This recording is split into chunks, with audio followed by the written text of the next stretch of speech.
Good afternoon, welcome back. This is Saima if you haven't met me before. In today's video, I'm going to talk about a lot of the concerns that a lot of people ask me questions about.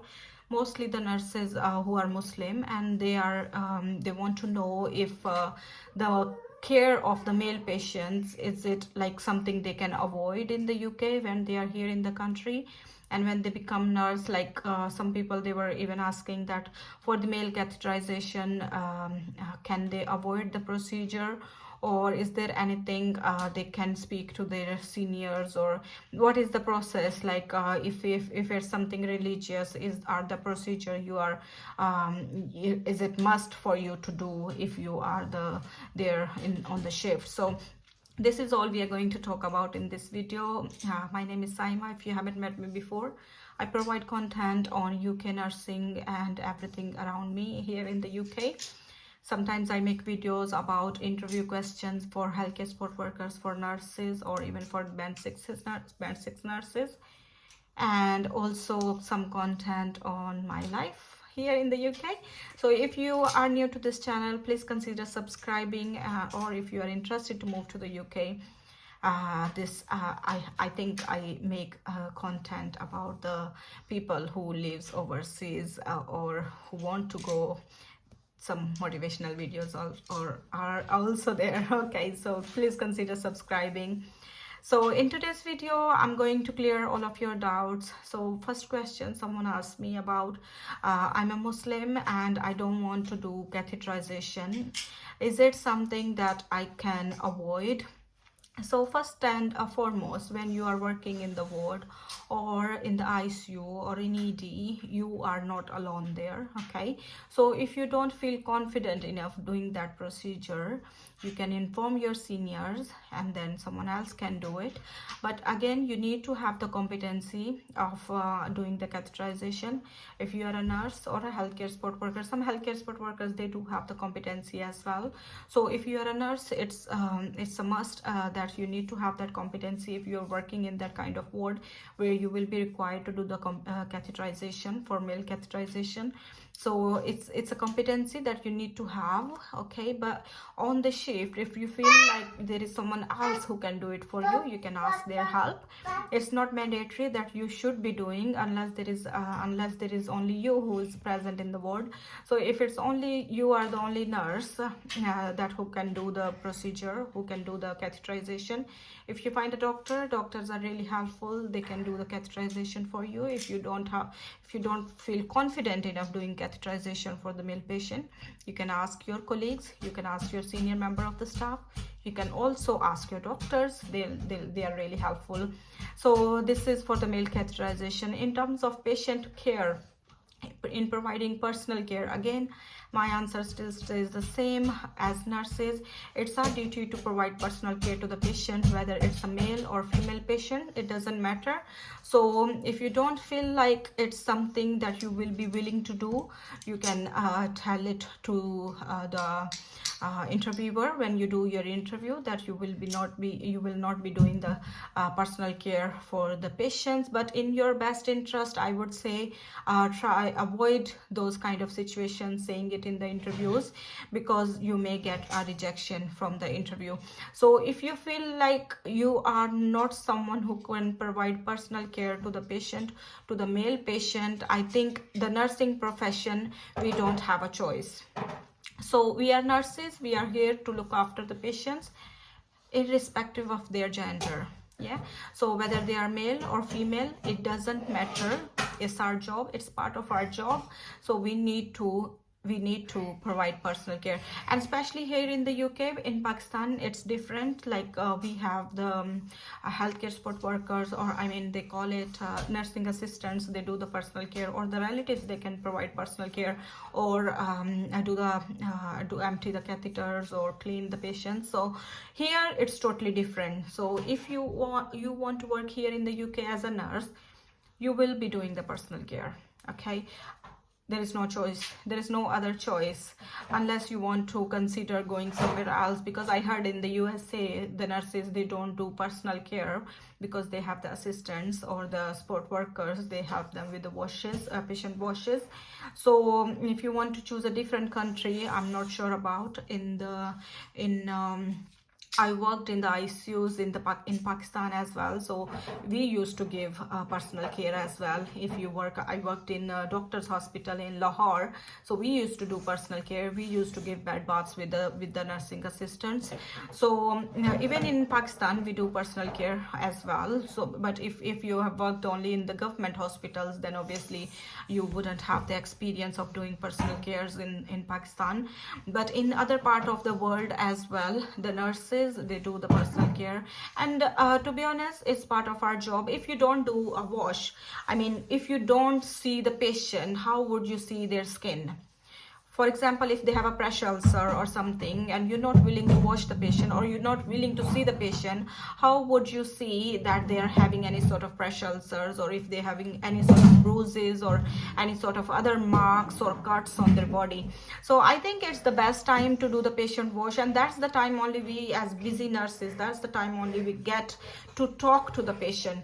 So if I'm washing any patient or giving a bed bath to a patient, that's the best time for me to interact with the patient. Because being here in the NHS, the life is so busy. As nurses, your life is very, very busy. It's going to be very busy as if you are going to become a nurse here in the UK. So consider, think about it, because you are going to be very busy. And then if you're giving a wash, then take that opportunity to talk to your patient, interact with your patient, talk to their patient, and then ask about their concern if they have any problem, because sometimes we don't get time to talk to them. So I think that's the best opportunity to be interactive with your patient as well. So if you are someone who's not willing to provide personal care, who is not happy to wash the patients or give patients wash or bed bath, some people call it, or provide personal hygienic care, I think nursing is not the profession for you then here in the UK. Because in the other parts of the world, I'm not sure, you can go search about it. But if as I said earlier, the other thing I want to say is about I mentioned about the competencies, everything. You need to have those competencies as a nurse. You need to have your IV competencies signed off. Intravenous drugs, you need to have the competency. To pass a cannula, you need to have competency. For catheterization, have a competency. ECG, each and everything, you need to have a competency. So when you are new to the country, you shouldn't be worried too much. You will be given the education, you will be given the opportunity to learn. Okay, so it will be your chance to improve yourself, enhance your skills, and you can work on them and be a good nurse. The next point I want to highlight is about bare below the elbow. If some people, they don't want to have because of the religious matters, they don't want to be naked. So as per the infection control, you need to be bare below the elbows. Okay, so a lot of people ask me about this, that for the religious purposes I can't wear short scrubs, or I can't wear my uniform because it half sleeves. So you can speak to the infection control. If you don't want to stay bare below the elbows, there is a gown you get. So you will be wearing like have you seen that gloves, the gloves, they go up to here, I forgot the name what they call them. So you can wear those kind of gloves throughout the time. Whenever you go see a patient, you need to be wearing that glove kind of thing. So if you don't want to stay bare below the elbow, then you will be wearing that gauntlet or I don't know what they call them, I forgot the name. So yeah, so you can speak to the infection control, but as per the IPC, infection prevention, you need to be wear below the elbow. Okay, and also the rings, the wedding rings, the wedding rings, you can wear a wedding band only, a small band. Other than that, you cannot wear any jewelry. You can wear this kind of like small ones for ear studs if you want to wear. If you are someone like who likes to wear the jewelry at work, you can wear a small ones, but not the big ones. But also the necklace, the watch, everything, you cannot wear them at your work. Oh, I'm sorry. So yeah, so this is very important. If for some people, they like to wear their wedding ring, but if it's big, you need to have a small band only. So when I was not here in the country, here in the UK, they given me a list. The agency I came with, they gave me a list for my uniform, for the shoes and kind of shoes that I was going to wear, and they told me that the shoes should be laces free. There should be no laces in the shoes. But after coming here, I see everybody wear the shoes with the laces, so you shouldn't be worrying that much, because I was looking for the shoes without the laces, and I got 3 pairs, and to be honest, after coming here in the UK, I never use them. They are still in the cupboard. So you don't need to get the shoes without the laces, but they should be non-slippery, they should be black and waterproof. Make sure you get those ones. Okay. All right, so these are this kind of shoes you need to wear at the workplace. You also need to be present with your ID at all times. Okay, when you are here in the UK at your work, you need to wear your ID band at all time. If you lose your ID band at any point, you need to pay some amount to get it back. Someone asked me a question about the Eid holidays or Ramadan. Do they get the opportunity to do the celebrations for Eid, or on the Eid holidays? Do you get them? So Eid holidays, it will be your own days off. If you want to get, you need to apply for them in advance, because the roster usually we have like 2 to 3 months in advance. So our roster is being prepared in advance for 2 to 3 months. So you need to apply for those days off. You are not given any holiday for Eid days. You are not given a permission for the sari and iftari. But if you are working, you can allocate your own break time. So if you are working long day, you have 1 hour of your break time. So some people they just go for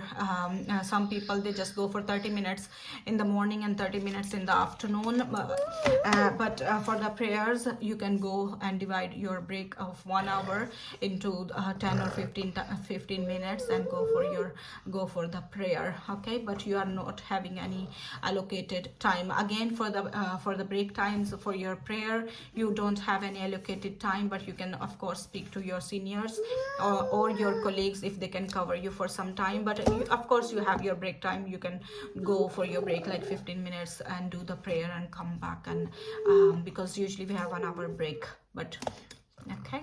So someone asked me that for the childcare matters, if you are only one and you're not able to look after your kids while working alone. So if you are only one parent, single parent, how are you going to manage your work and life balance, your work and life with the kid?